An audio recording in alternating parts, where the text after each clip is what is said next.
3, 2, 1. Action! Hey everybody, welcome to this episode of Cockpit Convos. Happy post-Thanksgiving, pre-Christmas, pre-Hanukkah, pre-holiday season. Glad you're tuning in today. I've got a good friend of mine, one of the first people I ever met when I went back to my new job as a State Farm agent, Tania Hammond with Sheer Marketing Agency. Hi everyone. How you doing? I'm great. Yeah. I'm in the clouds. I'm wonderful. Yeah, thanks for coming up today. Thank you for having me. Yeah, Tania's awesome. And Tania's, again, one of the first people I ever met. She's done some social media work for me. She does amazing social media work. So if you're in the hunt for that, that's why she's up here today. But just your story. I mean, I met you in a networking event and social media and things like that, and got to know you pretty good. And I just think you're one of the most amazing women I've ever met. Oh. Your story that you have of your success, and I was thinking about this on the ride over today. I love surrounding myself with people like you because you're positive, you've got a great story, you're a hard worker, you're a grinder. And I love it. Thank you. Yeah, so the feeling is very mutual. Oh, let me tell you this. I appreciate you, Tanya. You're sweet, but it's all about you today. So hey, why don't you give everybody the Tania Hammond story, man? Because this is what I want people to hear. I think it's an amazing story. Thank you. Born and raised in Ukraine, very many years ago. Yeah, not that many years ago. And almost 10 years ago, I moved to Hampton Roads. The story gets crazy because I didn't intend on moving, and I didn't plan on moving, and it happened that way. Okay. But yeah, I came here for a summer job, and I met my ex-husband, fell in love, and I was like, well, I always can go home, and I never did. Yeah. Hampton Roads became my permanent home, which was very hard at first.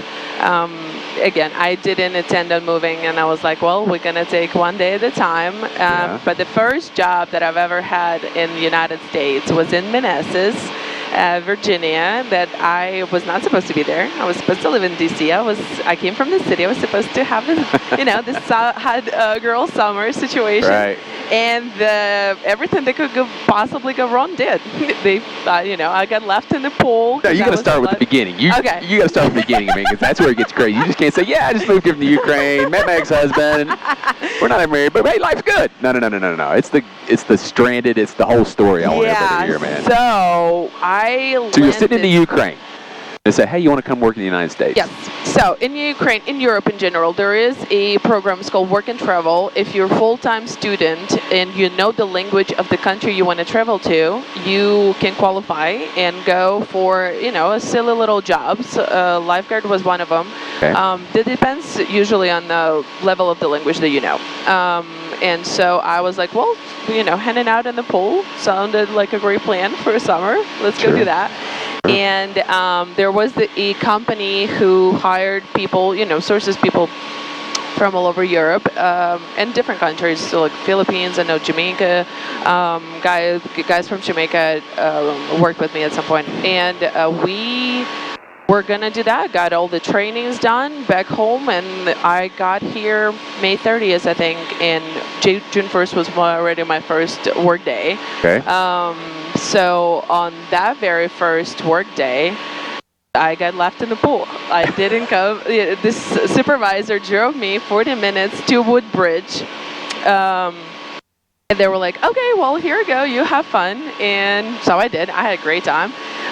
But then when the time came around, it was 8 o'clock. Nobody came come and get me. And I'm like, okay, well, that's strange. I'm going to hang out here and wait for people. Maybe they're late. What the problem was that my English was very questionable at best at the time. I did not have a cell phone service connected at the time, so I couldn't call. And I also had no idea where I lived. So we had an apartment in Manassas. That's the only thing that I knew. I was dumb enough to write down my address and have it at me at all times. And if you go anywhere, please make sure you have your address. If lost, please return to. Pretty much. Right. You get a dog tag or something. Pretty much, yes. Right. So I had to, by 9 p.m., I figured that nobody's going to come get me, and I had to figure out what's going on. And a good thing, at least, that I've written down my supervisor's phone number. So I just went on a parking lot of this apartment complex I was in, and I was like, I'm so sorry, could I please use your phone? So I called him, and he was like all the way in Alexandria by then. He was like, what do you mean I'm home? Like, nobody come get you? I'm like, oh so I guess you're not coming. Wow. Yeah, so they ended up calling Uber for me. And this, oh my God, I have to say though, one underlying thing that I've met so many great people in my state here in the United States that were so eager to help and like would not just leave me hanging. And at that time, this lady, like, it was 9:30, dark, and she just rolls her window down. She's like, aren't you my lifeguard that I saw you at the pool today? I'm like, yeah. And she's like, what are you doing here? I'm like, well, funny story. Let me tell you. And she was like, oh, okay, I'm sitting here with you till the time you're gonna, somebody come gonna get you. She offered to ride, but I'm like, I don't know where I live. So she was like, oh, all right, like, good to know. That's great. Yeah, so they ended up calling me Uber, and 2.5 hours later, the Uber showed up, and the guy who called the Uber, his name was Antonio, and the Uber driver didn't know that he's supposed to pick up somebody else, so he just hung out there for 30 minutes on the phone, like trying to figure out who is he picking up. Wow. Crazy. So it was like the whole ordeal. Yeah, I didn't go home till midnight, but I did make it back. So the stories like that kept piling for me at that time. I was there for month and a half, but then every other day something like that would happen. Like I had to walk to one of the pools, made the wrong turn, like turned too early, and ended up walking on the interstate that takes you to the airport. Like 95 or whatever, the 66 out there or whatever? Yes. Oh my gosh. The one that takes you to That's crazy. So you came over here not really knowing a soul, trusting a whole lot of people. Yeah, yes. And they all like, thank you, universe. Universe literally done right by me, and that gives me hope. It makes me feel like I'm a good person. The universe sends me good people. Like I got stuck on the side of the road walking, like the lady pulled over. She's like, can you please give you a ride? You're not supposed to walk here. And so she did. And I was like trusting enough at that time, because back home also hitchhiking is a big thing. And I didn't know it's illegal in the United States. Okay. But, you're just like, oh yeah, thanks for the ride. Like I know my parents give ride people all the time when we would go visit my grandpa in country. And it was just like an okay thing. And I learned many years later that it's not a thing here. Yeah. So I was like, oh yes, thank you so much for the ride, and this and the other. So it was very reassuring when I got here that there's a lot of good people, and I think that helped me throughout all my years here in the United States overall. It's just people eager to help, and I'm the same way. So I just like to think that if you do good, you get good in return. Yeah, I agree with you. There's a big wheel out there. Yeah, so, for sure. So then, at the end of the summer, let's call it that, what happened? So, midsummer, I was like, okay, this is not how I imagined my summer to be. This is so stressful. Like, me and my girlfriend, like, freaked out about every other day. Something would have happened. And we're like, it's a one-in-a-lifetime opportunity. Like, the chances of me coming back to the United States are so slim, so, like, YOLO at that point. So, we're not supposed to quit our jobs. We had a contract, but which, again, we were lied about. Come to find out you are allowed to quit if you're mistreated, which we were. And like, because even company that we worked for would steal our overtime money all the time. They were like accidentally lose the wage. It's just like, it was so silly so many times. Anyways, and we were like, okay, yeah, we're not doing that. So we started research on where should we go. Because staying in Manassas was not an option for sure. Like we didn't drive, we didn't even have a bike at that time. Like we were just tied into walking to Walmart 30 minutes one way to go grocery shopping. My gosh. It wasn't fun. So we started our research. So there's a huge Ukrainian diaspora in Chicago. Obviously there's Brighton Beach in New York City. And we were like, okay, well, we were definitely going to make it by the end of the summer if we choose one of those places. But extremely randomly, my supervisor at the time invited me to meet this other Ukrainian girl who was in Virginia Beach summer before that. And she was like, Virginia Beach can be perfect for you. So you girls should go and hang out over there. So 2 days later, we got our Greyhound bus. Really? And went straight to Virginia Beach. Barely made it to Virginia Beach, which is another funny story, because I don't know, like we just weren't really accustomed, I guess, to Googling things at that time. Yeah. I was just, we were told by the guys who we lived with, we shared an apartment, the bus stop is right there. We're like, cool, got it. So we walked with our suitcases, quit jobs, like burned all the bridges, with our suitcases, 4 o'clock in the morning, with the literally last money that we had. We went to the bus stop, and drumroll, bus wasn't there. We're like, what do you mean? Shocker. Well, I guess there are multiple bus stations, and that wasn't the right one. Oh, that's hilarious, man. So we got there, and they're like, there's nobody there. I'm like, what in the world? And but we still had Greyhound tickets from DC to Virginia Beach, and I was like, we can't really miss this. Like, we don't have any money. Like, we just gotta go. So literally walked with the suitcases at 4 o'clock in the morning to 7-Eleven parking lot, started knocking on people's windows and asking for the ride to DC. That's crazy. Rando. Yeah. Two gals walking up saying, hey, can we get a ride? Yeah. But like, again, no, English is questionable. My English is questionable. The other girl, no English. Wow. So we were just like standing there smiling pretty, and this random guy, red pickup truck, he's like, sure, hop on in. Hop on in, ladies. Right. So we did, and I'll be damned if he didn't drop us off at the metro station and wish us good luck and like just called it a day. And again, with the amount of information that I've learned, like us being so close to ports and all these issues that we have going on, it's just a blessing that we didn't get in any trouble. Yeah, for real. For real. Yeah. I mean, so then we got to Virginia Beach. The very first job that I had was in quality and at the oceanfront. Okay. Woo! Okay. And by far the most horrible job that I've ever had, alongside with Starbucks. Starbucks was not fun either. Okay.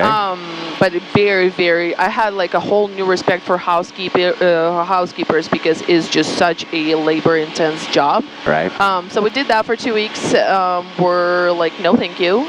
In the means of it, found another job of being lifeguards and worked the apartment I worked in the apartment complex all the way Diamond Springs and right by Little Neck military base. Okay. So yeah, I drive by Northampton Boulevard and then see the apartment complex. I was like, oh, my just like old times. Yes, just like where my life in Virginia Beach started. That's awesome. So yeah, and after that, it was just a crazy ordeal of like meeting my ex-husband. We moved in together pretty fast, and it's just trying to figure out the immigrant life of what do you do, what's the immigration paperwork look like, all of that. It's just it was not fun. And for the first, like, I really don't regret things in life because everything teaches you something, and I would not be the person I am today if for the experiences wouldn't happen. So 100%. I don't really have that regrets. But if I were to go back in time, the only thing that I probably would change is get driver license in Ukraine. Because living in Hampton Roads for 3 years without being able to get driver license is not fun. That would be tough. Oh, Lord have mercy. I made uber rich. Like, you know how cool they are and successful they are because of me. I drove to Oceanfront from Lynn Haven Mall. Shout out to the Ukrainians for making Uber people rich. Oh, I swear. I would drive a bus if I could, but there wasn't even a bus here. Like, that's another whole can of worms. But we definitely, it was a hard experience to, like, being tied up to somebody else. Like, you know, I had to go grocery shopping with my ex-husband. Like, half of our fights would happen in grocery stores. Oh my gosh.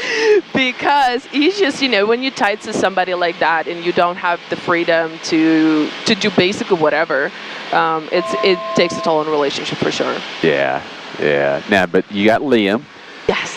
How old's Liam now? How old is he? He's 6. He is the greatest human that ever worked the earth, and I'm biased, obviously. Oh, sure. But He is such a sweet boy. Like, I obviously have one kid, and I can't really judge. I didn't really come across children that much until I had my own. Right. But just seeing how the little heart can love, it's just life-changing. That's but cute not to only say. like obviously you love your mom, your dad, your family, your dogs, but he just has a full heart for about every single person he comes across or every animal, and it's just That's awesome. he taught me a lot, and I have a lot to learn from him for sure. Sounds like he's your boy. He's your buddy. He is my partner in crime. That's awesome. I can't find a lot of adults who I can be like, oh, I really want to see mountains today. So it's 9 o'clock in the morning. How about we drive to Shenandoah, see some mountains, turn around and come back home? And Liam would be always like, let's go, Mom. Let's do it. Let's do it. What you waiting on? Exactly. Now, he will be whining, are we there yet? A whole 4-hour drive. Right. But it's totally worth for him, it's worth for me, and we're just like always on adventure together. That's cool. We're doing something. That's cool. Well, now, what got you into your current role? Talk about what you currently do. Give your commercial. What's going on? Crazy what got me here, because I have an engineering degree from back home. I was not... Another shocker. Come on, man.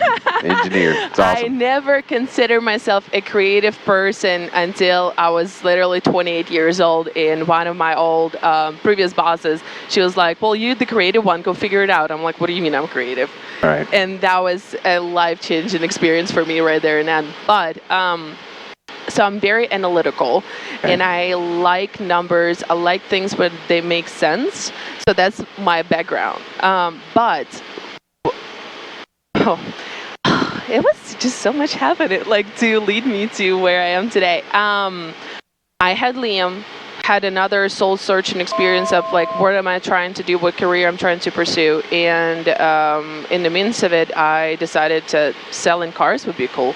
So I went and worked at Ford dealerships. Shout out Beach Ford. Love those people. Worked there for a year, and while I was literally doom scrolling through Instagram, ODU certification program popped up for digital marketing, and I wanted to get some sort of local education because I have my education, but it's from Ukraine, so it's like, how applicable is it? And I knew for a fact I didn't want to be an engineer, and I got full scholarship back home, so I'm like, I'm not paying for something I don't want to do. Right. So ended up just coming across this ad, and I was like, okay, digital marketing sounds like something I could do. It's techy, so I like computers. We could do that. And then just hopped on a call the next day, and they sold me the program and sounded like that's exactly right up my alley. And I went to ODU and got my certification. But so digital marketing is a lot. There's obviously a lot of aspects. You can do ads, you can build websites, you can take pictures. Right. 17 billion things. But while I was learning about Hampton Roads, because you get here and like in the first glance, and it definitely for the first couple of years, it seemed like there's really not much happening here. I was like, I came from Kyiv, and I was like, what in the world is this, ghost town in the winter time? Is it like there's nothing to do? Right. So Instagram really helped me to get to know Hampton Roads, because people go places, people tag places. So I'm like, the rabbit hole of tagging, I was like, from here to another to and now I know about 5 new coffee shops that I have never heard about before. Right. And that's how I learned about Canva Coffee. That's in Newport News. And that's how I learned about Coalescence, where we met for the first time. That's right. That's right. Like with Madeline. You and Madeline met. Yes, I've learned about those places from Instagram. Right. And I was like, well, that's the heart of the community, because that's where the people are. So after I finished my certification, I felt like I had to pick the niche to be really good at something versus being okay at everything. Right. So Instagram, again, social media marketing was literally calling my name, because I've learned my community and the businesses through social media. So I was like, let's just make sure they show up the way I see it, they could show up. Okay. And it's another cultural aspect of it, because in Ukraine, Instagram is #1 selling platform. It's not landing pages, not the websites, no nothing. It's Instagram. Wow. So the biggest amount of sales in Ukraine are happening through DMs, and that evolved the content that the people put in now. So like I'm over here looking at the restaurants in my hometown where my parents go, and they're just Instagram, just like you look at it and it's just rolling. Wow. And then I saw at that time, majority of our restaurants didn't show up the way they could. Yeah, They serve great food, but again, they could be in business forever. They could, be busy with different things, or have a bartender take pictures and post it whenever it's convenient, when there is no rush. So social media at that point definitely was not taken as seriously as it is now, and we still have a big room to fill with that. But did you feel your niche? I mean, you do great at a lot of social media stuff. Do you feel your niche is that restaurant industry? Yes and no, because I worked in hospitality for so many years. Right. It's easy for me. Like I know it is as the back of my hand. I know the operational sides of things, and I understand how business owners think. And the most important part is to know customers' journey. So I know how customer thinks. What do they need in answering those questions before they even have those is the biggest thing that social media can help with. But I think more important for me, not the industry of the business, but the owners of those businesses. Because if we click and we align, then everything else is technicality. Okay. Well, yeah. I mean, if you got the same vision. Mm-hmm. Right. Yeah, same vision, agreeing on tools. Even it's as dumb as like having the same sense of humor. Because it could be funny, trendy reel that can blow you up, but then if the owner thinks it's stupid, you're not going to post it, So Right. It's like, Right. It's, again, and it's interesting with social media because you can work around those things. Now Right. we can definitely make it happen to the extent that they're comfortable with, because I frankly have clients who say, I'm not doing your silly dance videos. Well, we talked about that when I was like, I'm just not that guy, man. And it's totally fine. We have so many different things to do Right. outside of that, so that's totally okay. But Right. Now, some of your clients, are you able to say who you work for? Like, also some of your so people can check out your content right now? Oh, sure. So? Redwood Smoke Shack, Mr. Shawarma, Town Center Cold Pressed, French Twist Boutique. I consult a lot, so Gotcha. the before afters, those are easy to find on my agency's social media profile. But Which is Sheer Marketing Agency, right? That's how you found you. Yes, Instagram. Yes. Instagram. But it's just seeing the people, the before and afters, Yeah. I think is the most inspiring part. But with a huge account like Redwood, you can see the before and after. Like I can see numbers, right? There is definitely whatever vision that we have. Right. The viewership changed, and the even audience changed with the content that we put out. But again, they have very heavy input and guidelines on what they want to see on their pages. Yeah, I went to that place, Redwood Smoke Shack, man. I think I told you that. And you said I should have taken some pictures because it was good. Man, that food was good. Oh, there is Holy cow. that's another thing. Like I am just such a biggest advocate and fan of my own clients that it's not even funny. Like I'm just. Are you going to go there today when we're done? Since you're over this way? No, I have to go all the way back to the beach for another meeting, but Okay. I'm coming back tomorrow. Okay. Friday. There you go. There you go. But So what would you say your value proposition is? So I meet you at a networking event, and you say, what do you do? I do social media or digital marketing, however you want to say it. What's your elevator speech? Elevator speech? Yeah, like, give me your pitch. I know what it is. It always changes. My latest version of it, I had social aspect of social media marketing. Ooh. Meaning I make sure it's people focused and for people.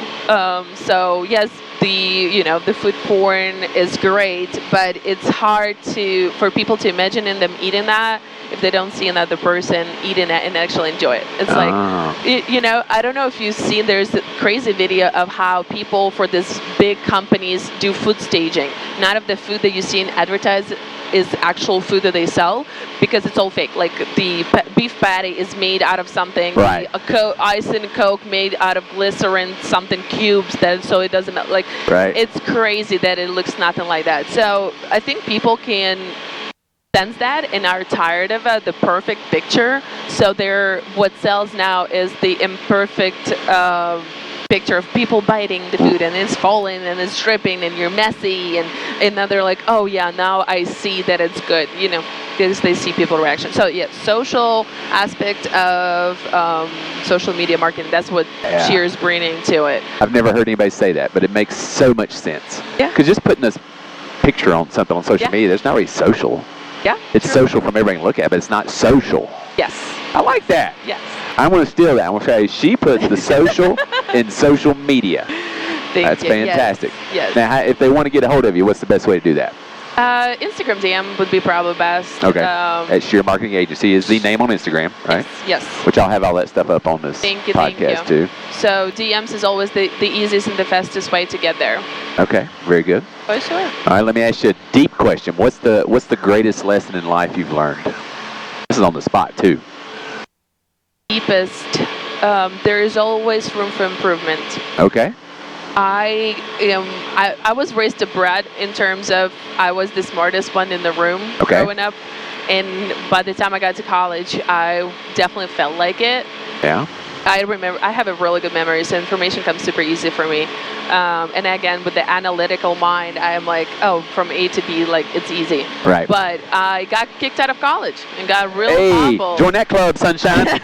I'm in that club. I'm in the .97 very club. Humbled, and it's crazy because I got kicked out not because I couldn't handle the material. I was just lazy about it. I'm like, I'll get to it. The learning of the night before the exam, and that would work for me most of the time. But one time it didn't. So there is that. My training partner had a saying that goes along with that. He said, if you wait until the last minute, it only takes a minute. Yeah. I guess, unfortunately, with a crazy functioning ADHD brain, that's how I am. Yeah. Perform under pressure should be my middle name. Okay. But I worked about 5 years now to steer away from that, and I can see the results. Yeah. For sure, and the growth of my business reflects that. That's another crazy part. Even when you're business owners, the therapy and the business coach go hand in hand. Man, it's tough. Yeah, so the personal growth comes in results for sure into growth of your business, 100%. Yeah, and I'm really passionate about helping sole proprietors, like small business owners. I mean, it's a struggle, y'all. I mean, even from an insurance agent to a social marketing company to running a restaurant. Yeah. Running a biz is not for the faint of heart, man. 100%. It is Riskville, USA, and something's always better. I think it could always be made better. There's process improvement never stops. 100%. People development never stops. Recruiting never stops. Marketing never stops. Balancing money never stops. Juggling finances never stops. Yep. It's tough, man. But it's worth it. It's worth all the risk is worth it. But 100%. So I will say, rewarding for me to see how business grown. Not having a day off in a year is not fun. So Agreed. I had to learn the boundaries of I've learned that I have a really bad habit of pulling up my phone to check it, even though it didn't buzz, it didn't make noise. Ooh. But the mechanics of me pulling out the phone to go check, it distracts me from other things that I was doing, but I was still let me see if I got a text message here real quick. But I'm just it's been crazy. I went on a hike, my phone died, and it was a 2-hour hike in Shenandoah, and I was just keep pulling out my phone every 15 minutes, just oh, it's dead. It's dead. But why did you touch it? Why did you touch it? So it was another aha moment for me where I was like, yeah, no, I gotta tie it up. Gotta unplug. Yeah.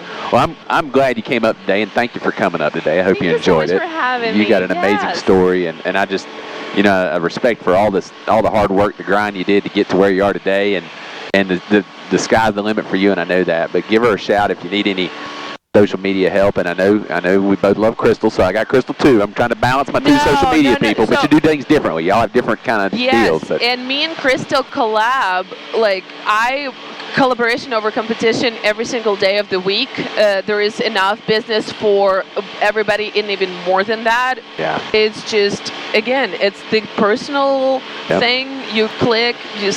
Some things work with one person better with another, not because you're doing something wrong, but you just could be more convenient. Oh my goodness, it's just I love Crystal. She's amazing. She's done a lot of videos for me as a part of collaborations, and I really appreciate it. She's awesome. That's cool. Shout She's out. cool. But shout out to you though too. Oh. So now, have you ever watched one of these whole things to see how we sign these things off? Probably not. You know how we're gonna sign it off? Mm-hmm. You do. Awesome. We're going 1, 2, 3, see. Awesome. Well, hey everybody, appreciate you checking in or tuning in today and watching the video, and hope you support Tanya and all her efforts. And Thank if you see her around, support my businesses, support my clients. That's what I need. Clients, shout out. That's right. That's right. Well, again, I hope everybody has a great holiday season, and stay tuned for our next episode. And with that, we'll sign this thing off. You ready? 1, 2, 3. See ya.